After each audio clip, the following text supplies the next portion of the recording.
राम राम मित्रांनो, आज आमच्या डेअरी फार्मवरती आमचा जो गाईचं काम करत होता जो भैया, तो 2 दिवस झाला आजारी असल्यामुळे आज आम्ही स्वतःच काम सुरुवात केलेली होती. तर 2 दिवसापासून आम्ही जी गोठ्यात काम करताना बघून माझा मुलग्याला काम करण्याची खूप आवड आहे. तो गोठ्यातली जनावरांची आवड असल्यामुळे तो आमच्या पाठीमागे लावून आला दुपारी. तर आत्ता सध्या मिल्की मशीन लावला. त्याच्यानंतर तो स्वतः दूध काढायला पण शिकला. मेन म्हणजे भैयाची जी मोठीची पद्धत आहे त्या पद्धतीनं आज त्यानं स्वतः दूध काढलेलं आहे. तर आता जवळ आपल्यापाशी 8 मिल्किंगच्या गायी आहेत आणि एकदम एक नंबर रुटीनवर चालू आहेत.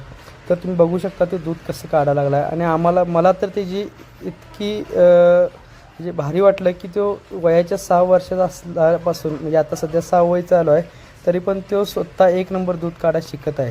आणि ही आवड स्वतःच्या मनात पाहिजे. आम्ही एखादे मुलग्याला लावू म्हणू शकत नाही की तू दूध काढायला ये, शिक ये.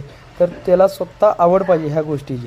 तर त्यानं आज मिल्किंग शिकला, मशीन लावायला शिकला, हातानं दूध काढायला शिकला. आणि सहज आम्ही बी स्वतः जरा दूध काढताना एक छोटासा व्हिडिओ केला. तर शेतकरी मित्रांनो, नमस्कार.